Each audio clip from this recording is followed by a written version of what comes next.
Fakta, semakin diserang, semakin naik elektabilitas Prabowo Gibran.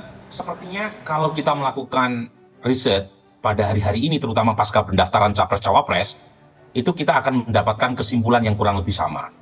Jadi saya termasuk yang kaget ya ketika kami melakukan survei akhir Oktober, awal November, 3 survei yang kami lakukan, 2 melalui by phone, ya, 1 melalui survei tatap muka, itu hasilnya konsisten. Nah, terjadi perubahan opini luar biasa, terutama pasca pendaftaran. Awalnya saya punya ekspektasi terjadi penurunan Prabowo Gibran, terutama kalau kita melihat sentimen negatif di media sosial. Tapi ternyata apa yang saya rasakan secara personal itu tidak terkonfirmasi secara empirik. Karena pendukung Presiden Jokowi itu justru melakukan migrasi atau eksodus besar-besaran dari Ganjar Mahfud ke Prabowo Gibran. Jadi apa yang terjadi di media sosial sering saya sebut seperti badai dalam secangkir kopi. Karena efek elektoralnya tidak terlihat di lapangan. Jadi misalnya, Andro, kalau kita tanya siapa capres-cawapres yang didukung oleh Presiden Jokowi, itu ternyata ada perubahan luar biasa. Sebelumnya mayoritas menjawab Ganjar. Tetapi survei akhir Oktober, awal November, itu mereka menganggap Prabowo lah yang paling didukung oleh Presiden Jokowi.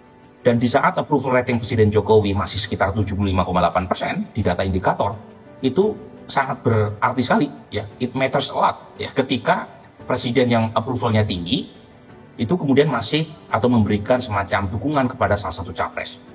Nah, hubungan Ganjar dengan Prabowo ini istilahnya itu seperti bejana berhubungan. Jadi kalau misalnya satu naik, kemungkinan besar punya efek kepada yang lain.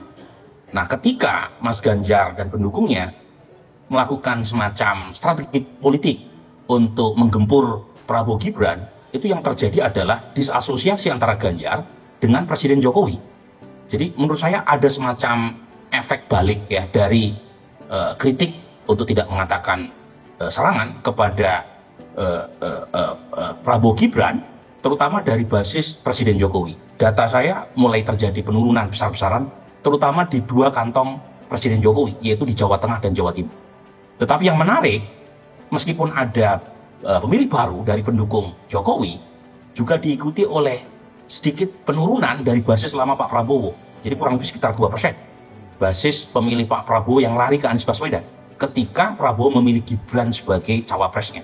Jadi ada yang datang, ada yang pergi, tetapi overall pemilih Prabowo dari basis pemilih Jokowi itu masih lebih banyak.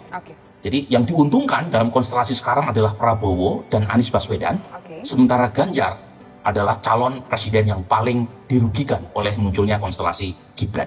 Itu kira-kira data dari indikator.